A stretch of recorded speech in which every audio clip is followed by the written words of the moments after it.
বিষধর সাপেরও যে নেশা হতে পারে তা কে জানত। সম্প্রতি সামাজিক যোগাযোগ মাধ্যমে এমন একটি ভিডিও ছড়িয়ে পড়েছে যা দেখে চোখ কপালে উঠছে নেটিজেনদের। ভিডিওতে দেখা যাচ্ছে একটি বড় আকারের কিংকোবরা রীতিমতো টলছে। সাপের এমন অদ্ভুত আর অস্বাভাবিক নড়াচড়া দেখে অনেকেই মজা করে বলছেন সাপটি হয়তো সস্তার মদ খেয়ে মাতাল হয়ে গেছে। মুহূর্তের মধ্যেই এই মজার ভিডিওটি নেট দুনিয়ায় ভাইরাল হয়ে যায়। ভিডিওতে দেখা যায় কর্দমাক্ত রাস্তায় ফনা তুলে দাঁড়িয়ে আছে কিংকোবরা, কিন্তু সে স্থির হয়ে থাকতেই পারছে না। ফনা তুলে দাঁড়ানোর চেষ্টা করলেও বারবার তার শরীর এদিক ওদিক হেলে পড়ছে। মনে হচ্ছে যেন সে তার শরীরের ভারসাম্য হারিয়ে ফেলেছে। সাপের এই দুলুনি দেখে যে কারো মনে হতে পারে কেউ হয়তো নেশায় চুর হয়ে মাতাল অবস্থায় টলতে টলতে বাড়ি ফিরছে।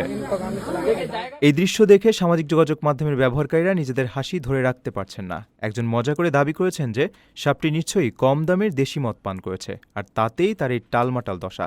তবে বাস্তবে সাপটি সত্যিই কোনো অ্যালকোহল জাতীয় কিছু পান করেছে কিনা তার কোনো সত্যতা বা প্রমাণ মেলেনি। প্রাণী বিশেষজ্ঞদের মতে কোনো শারীরিক আঘাত, স্নায়বিক সমস্যা বা পরিবেশগত কোনো কারণে সাপের এমন অস্বাভাবিক আচরণ দেখা যেতে পারে। প্রবাসীর সিটিতে চলছে বহুল আলোচিত ফ্রি ফ্ল্যাট অফার, অর্থাৎ আপনি যে টাকা দিয়ে এখন ফ্ল্যাট কিনবেন 5 বছর পর সেই সম্পূর্ণ টাকা ফেরত পাবেন, আর সেই সাথে পাচ্ছেন একটি ফ্ল্যাট একদম ফ্রি। অফারটি সীমিত সময়ের জন্য, তাই দ্রুত যোগাযোগ করুন স্ক্রিনে দেওয়া নাম্বারে।